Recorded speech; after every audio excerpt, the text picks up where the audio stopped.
Welcome to my channel. I'm Karl Ozaeta. Today's video will be using slicers to filter data. Let's dive in. What is a slicer? A slicer is a visual representation of a column filter. Using a slicer may save the user time, as the user can quickly glance at the slicer and determine how information is being filtered or why the data table is only listing specific row items. How is a slicer created? To create a slicer, the data must be in a table or a pivot table format. If you attempt to create a slicer without first converting your data into a table, then Excel will display an existing connections window with a message "No connection found." In front of us is a worksheet containing football teams information.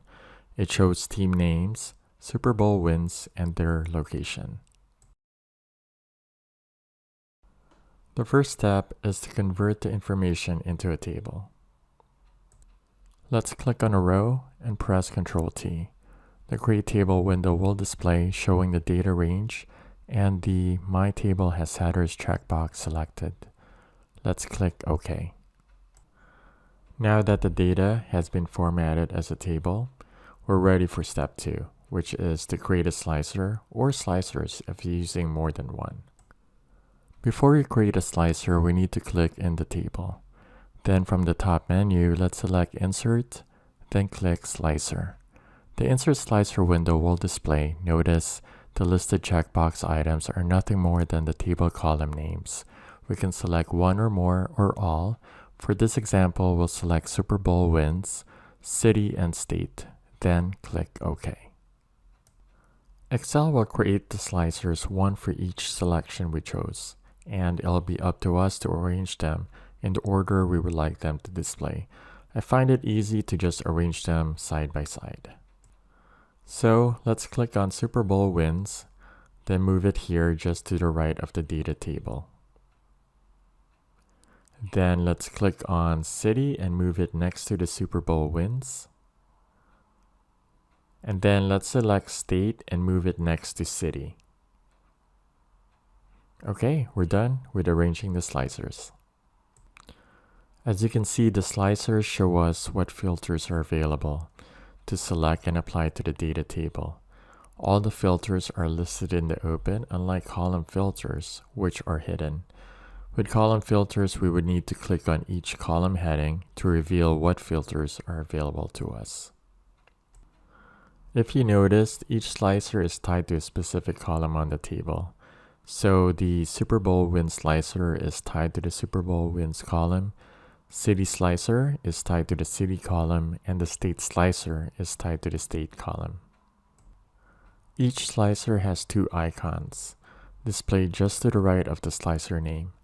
The first is the multi-select icon. When multi-select is not selected and we use it as expected, we can only select and apply one filter at a time. For example, in the Super Bowl wins slicer, if multi-select is not selected, we can click on one filter at a time. However, when we select multi-select, each filter we select will remain selected.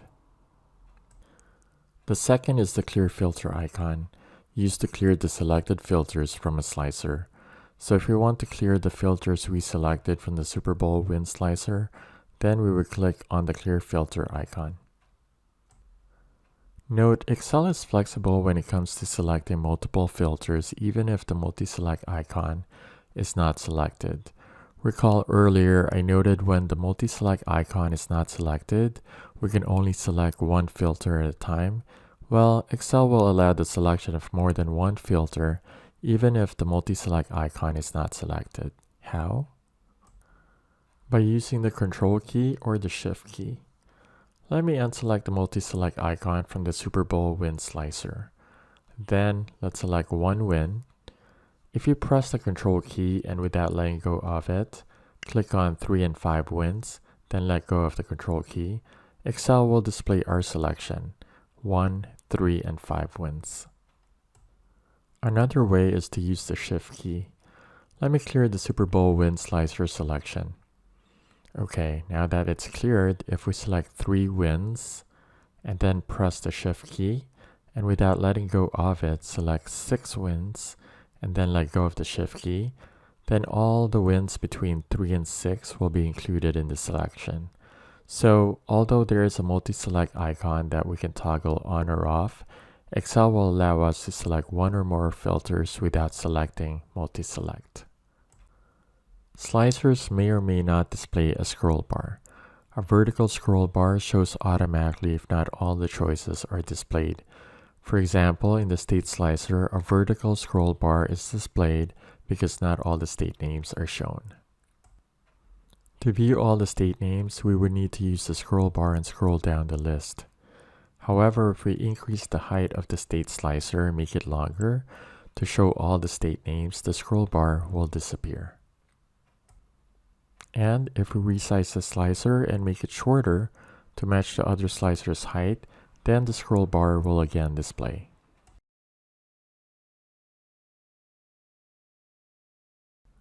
Since a slicer is a visual representation of the column filter, everything we select from a slicer will be mirrored in the column filter and vice versa.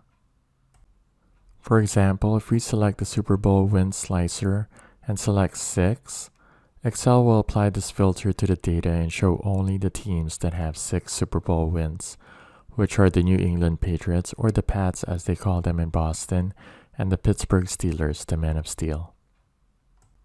And if we check the Super Bowl wins column, 6 wins will be selected.